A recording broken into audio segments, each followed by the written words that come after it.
we go to the next speaker, who is a newcomer to the project. Please, Francesco, we already met, but you are the first time presenting to an area meeting. You are at the University of Catholic University of Brescia. You are joining the area team, and you will talk about flow control in aneurysms. Please. Thank you for the introduction and for welcoming me to the ARIA project. And yeah, as you said, I will talk mainly about optimal control, and maybe towards the end of the talk, also a couple of slides on reduced order modeling, and how we use them to assimilate boundary conditions from data in cardiovascular simulations. So as motivation, as we know, there is an increasing demand of computational models to predict blood flow in patients who may be affected by cardiovascular diseases. And data to create patient-specific models are nowadays available.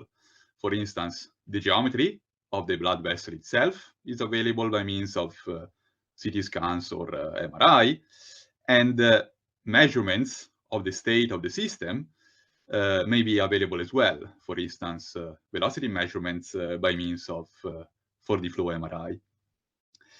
A mathematical model of the blood flow may rely on, for our goals, typically numerical simulations, to, for instance, Navier-Stokes equation in a 3D computational domain, where such domain is a patient-specific computational domain reconstructed from the available data.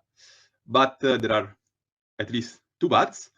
The first one is that obviously it is unfeasible to image, reconstruct, and discretize the entire cardiovascular system. So we need to model upstream and downstream vasculature and replace them with boundary conditions. So the main part of this talk will be how to use functional data on the system state to assimilate such boundary conditions. And the second final few slides will be on how to use reduced order modeling techniques to obtain cheaper model evaluations. So the first and the main part of the presentation will be on optimal control of partial differential equations, and is taken from this publication co-authored with Elisa Febola from Politecnico di Torino, and in a collaboration that involves Politecnico di Torino, the University of Toronto, Sunnybrook Hospital in Toronto, SISA Trieste, and Università Cattolica del Sacro Cuore in Brescia. So, and the overall goal of this publication is to propose a procedure for an automatic selection of boundary conditions from data. Indeed, it is well known that the choice of the boundary condition has a significant influence on the predicted flow patterns, as well as on derived clinical quantities, such as, for instance, wall shear stress. And therefore, we need inlet boundary conditions to model the upstream vasculature, which is not included in the 3D domain. And at least in our pipeline, what we typically do is to prescribe a velocity profile with a pulsatile waveform. And often more critical are outlet boundary conditions to model downstream vasculature, which is not included in the 3D domain. There are some simple options, like constant pressure, and more advanced techniques that try to better mimic the downstream vasculature. For instance, let me mention lamp parameter models that try to prescribe a specific pressure-flow relationship at each outlet. And while these outlet conditions may lead to more realistic velocity pressure fields and relationships. The disadvantage, or at least one disadvantage that we see, is that these lumped parameter models may often have many parameters that need to be tuned. And unfortunately, tuning especially outflow boundary conditions is sometimes a time-consuming task. And to the best of my understanding, a typical first step is to estimate the resistance part, the resistive part of those boundary conditions through simplified laws, physical laws, such as, for instance, Murray's law, that gives an indication of how blood flow splits in vessel bifurcations, and to further refine, further improve that estimation in a way that may sometimes depend on the overall goal of the simulation, but also on which in vivo data are available. There may be, for instance, options based on Kalman filtering if time-resolved measurements are available on the fly, or other techniques that, for instance, try to account for measurements uncertainty. The overall goal of this part of the presentation and the preprint and the publication that I have mentioned a few slides ago is to set up a selection process for data assimilation of boundary conditions with these 4 requirements. For accuracy, the goal of the process should be to match available patient-specific in vivo measurements. For reproducibility, the process should be as automatic as possible. For generality, the process should be applicable to either inlet or outlet boundary conditions. And for later combinations with Molder order reduction techniques, the process should be based on a variational formulation. I will present you this selection procedure on an application to the thoracic aorta, which, even though is not exactly the district that is the main topic of the meeting today, we are quite confident that the procedure that we proposed could also be adopted in other vascular districts. In the next few slides, I will show you in more detail each of these 3 steps. So the first one, data collection. The second one, data assimilation, which for us will happen on a simplified physics.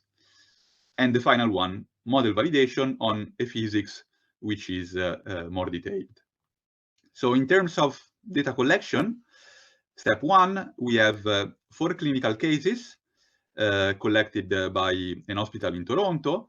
And in all those 4 clinical cases, the thoracic aorta is healthy. So we have healthy patients. For what concerns thoracic aorta, they have another disease to the coronary arteries, but for what concerns the thoracic aorta, their thoracic aorta are healthy. We acquire 3 kind of measurements non-invasively.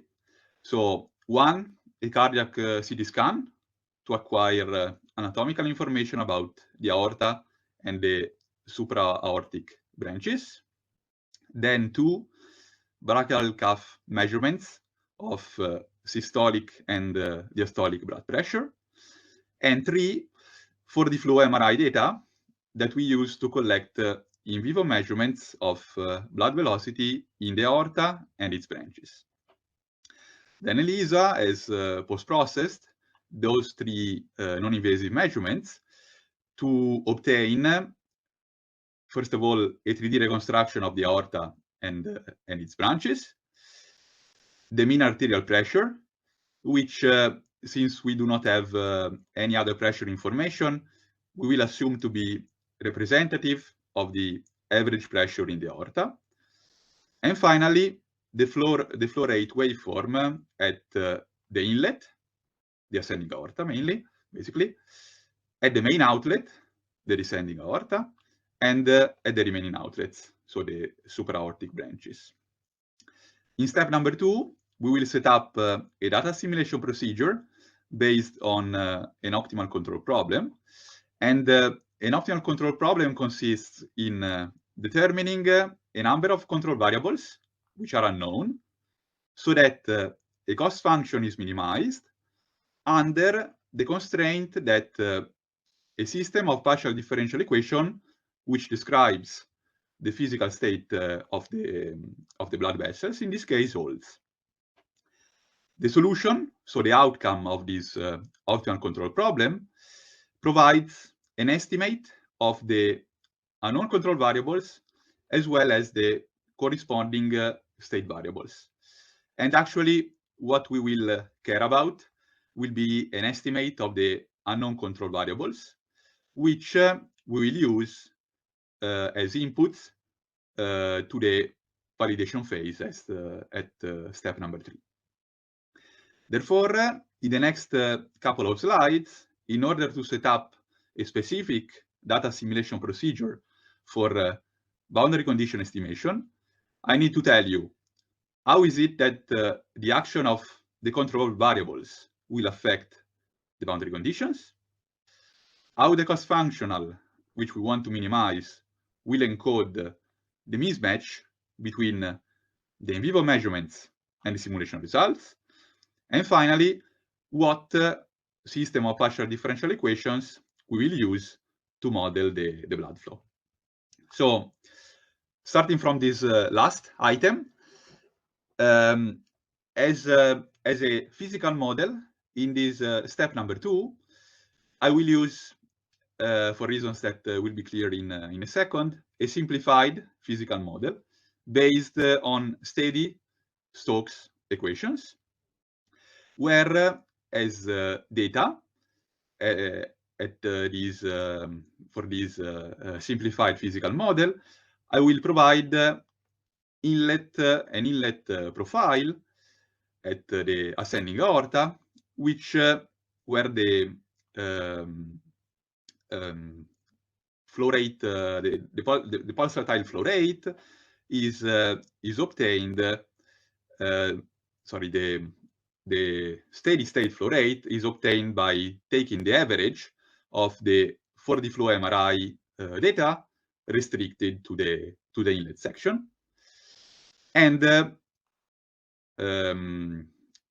rigid walls on the boundaries of the aorta and the supraortic branches. So, as you will immediately notice, this is a simplification of the more realistic unsteady Navier-Stokes model that we have chosen, for instance, in particular, to reduce the computational effort of a single evaluation of the state model.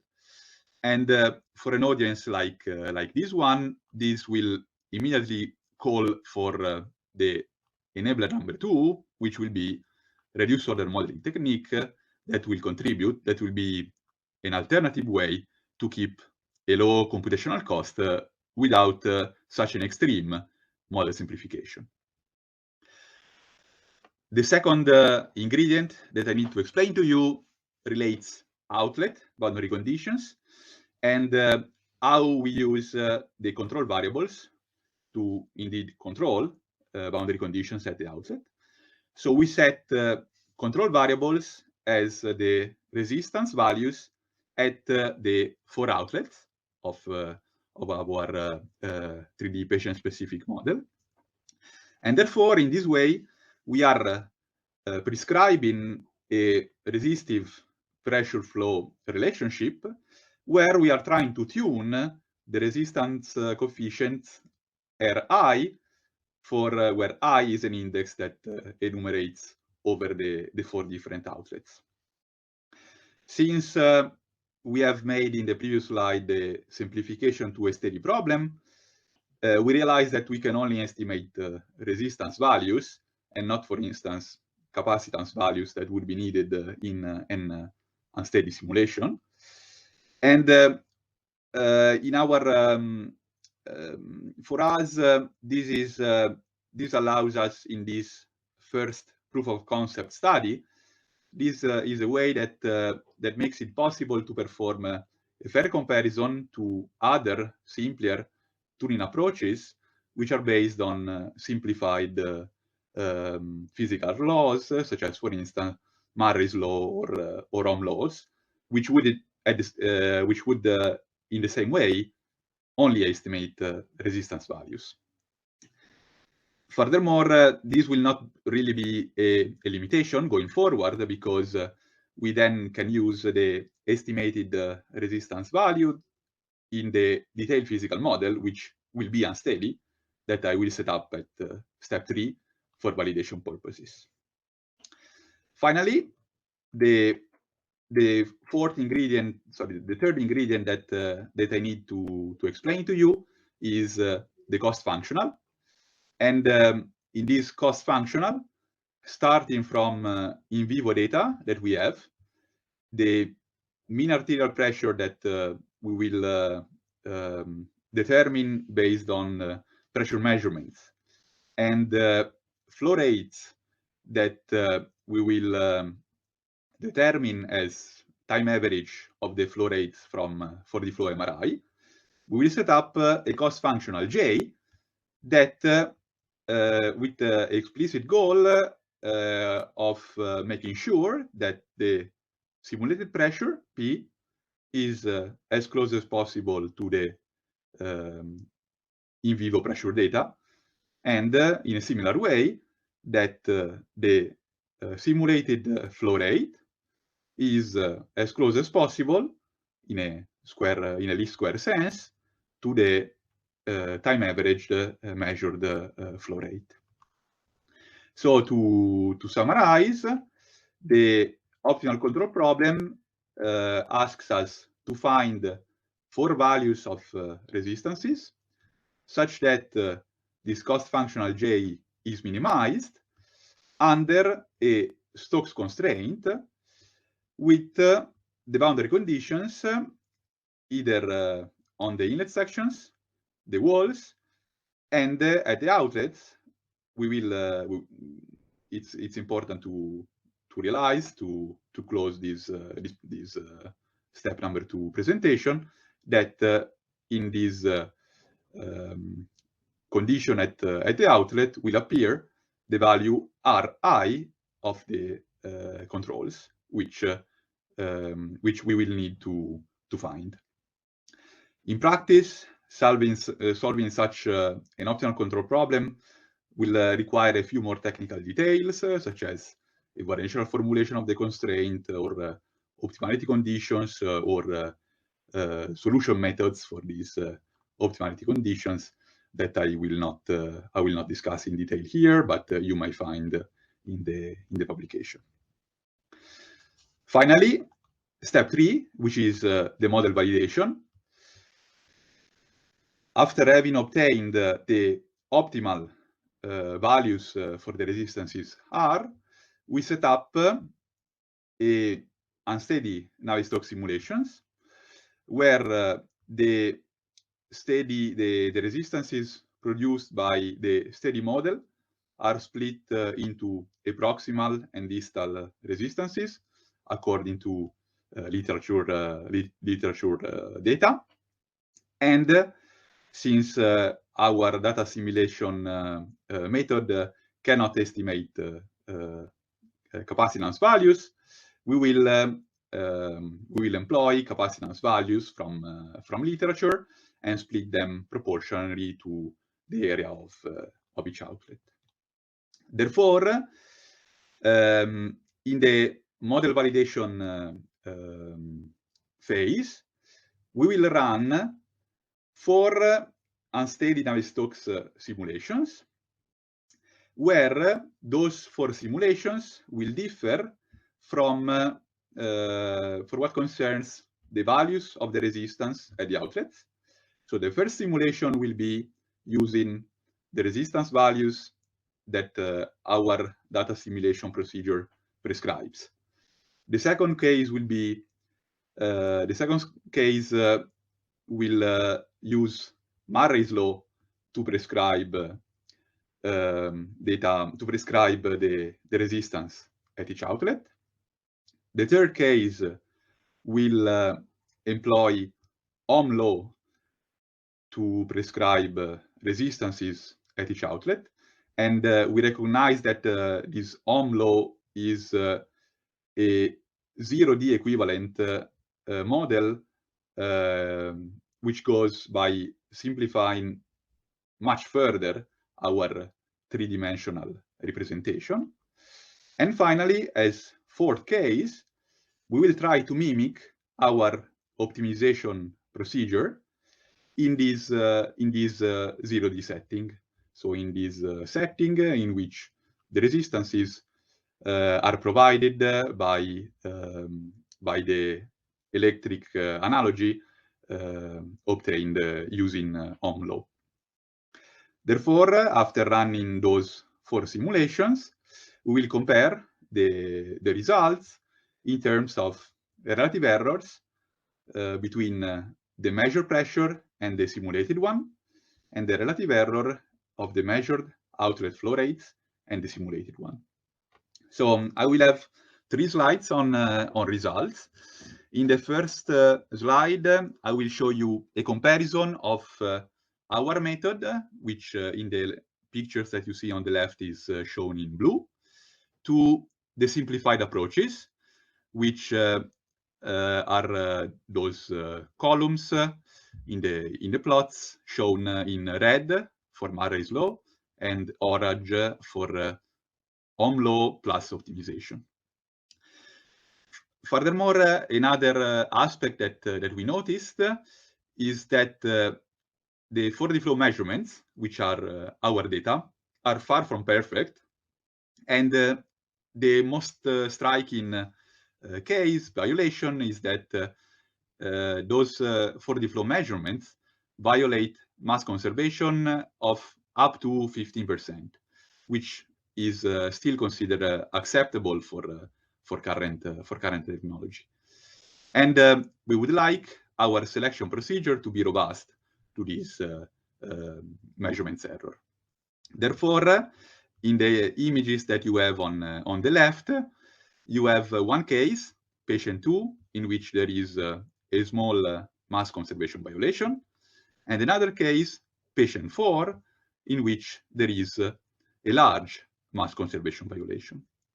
Overall, if you compare the blue columns to the other ones, you see that our proposed method, the blue one, is either comparable or sometimes outperforms the other simplified approaches, Murray's law and optimization based on Ohm laws. Another part that needs verification is the fact that since resistance values are tuned using a steady model, one natural question would be, but will you obtain reasonable time-dependent profiles as well or not? And therefore, in this slide, you have the flow rate profiles obtained in red in the validation phase using our data simulation procedure, and in blue, the flow rate profiles measured by 4D flow MRI. You may notice that even though the data simulation operates on a steady model, the overall pattern is followed quite closely. And let me also mention that you cannot really expect the 2 curves to be much closer, because this case is the case which was affected by a 13% mass conservation violation. So since our simulation do preserve mass, we cannot expect the red line and the blue lines to really overlap. And finally, the third result section is on comparison of the outcome of the selection procedure for what concerns derived quantities in their spatial patterns. And in this slide, you have 3 visualization of the oscillatory shear index for 3 simulations corresponding to the top one, our procedure, and the 2 bottom ones, simplified models. And you may realize that the, say, hot regions are, say, this red region here is detected quite similarly by all the 3 methodologies. But from a quantitative point of view, there may be high point-wise differences if you look at the right part of the right column of the images, which may be up to 75%. And in our opinion, this is a case that in which an automated method is really needed. Otherwise, tuning variability may end up having a huge effect on the quantities of interest. Okay, so since I am out of time, I will only briefly mention to you that in a couple of other publications co-authored with Zakia Zainib and Pier Francesco Siena, we have then combined this data assimilation procedure to reduce order modeling techniques for the specific goal of having a more detailed physical model. And this more detailed physical model may be obtained using either intrusive reduced order modeling techniques, such as POD-Galerkin techniques, or non-intrusive techniques, such as, for instance, techniques based on artificial intelligence. These slides will be available, so you may find in the slides the appropriate references to these publications. In terms of further avenues, especially for what concerns reduced order modeling, we might be willing to combine these to space-time formulations, and this is where really the whole data assimilation procedure will come into place, or statistical shape analysis for geometrical parameterization techniques, and finally, within ARIA, exploring the applicability of other model reduction techniques, such as the AMOD technique that Simona Perotto will introduce in the next presentation. Thank you.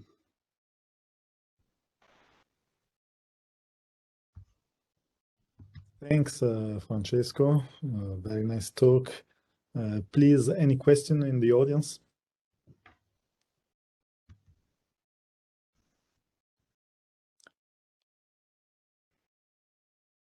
Trajan. Yes.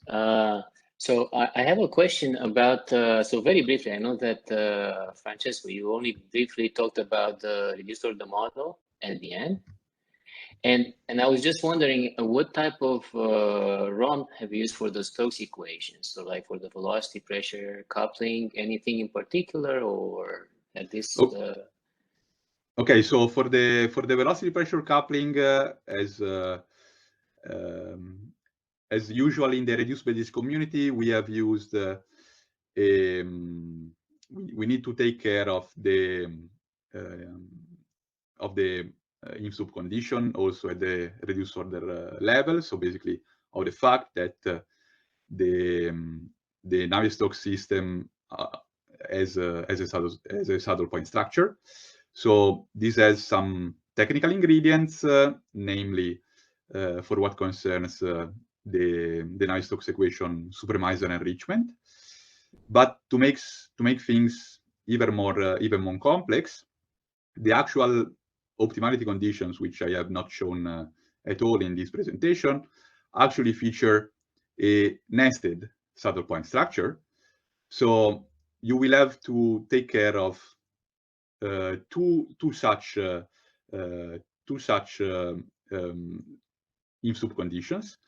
And in that case, the technical ingredient will be, for the state system, the supremizer enrichment, and for the outer saddle point structure, the optimality conditions, those will require to properly combine basis functions coming from the state and adjoint equations. Okay. Okay. Thank you. Thank you. Thanks, Francesco. Any other question?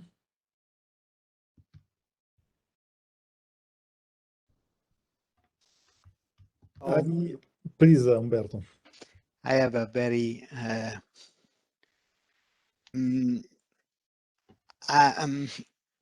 my major problem, based also on my experience, in particular on aortic flows, is that the main source of uncertainty might be the shape of the inflow velocity profile, which is highly three-dimensional. More than, by the way, it's important to properly set the outflow boundary conditions at the outflow sections, as you have done. But my question is, you assume that your velocity profile at the inflow section is flat. Okay, how much this could reflect this idealization on outflow boundary conditions? Okay, so in the method you set, you identify the outflow boundary conditions. Okay, so I mean, in principle, the method itself is general, so there is no reason why you couldn't add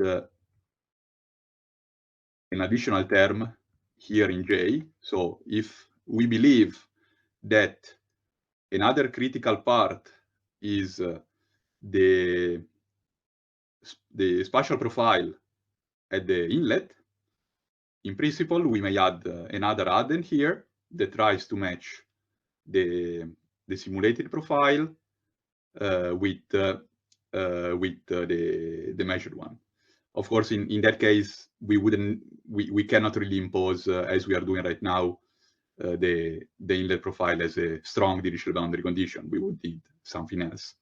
But the overall methodology is general. So this, as part of the definition of the problem, we need to choose J, the cost functional, and we can decide based on our experience which ingredients we want to put here. So if we feel that the inlet section is one that should match, should be matched as well, we can add a further term here.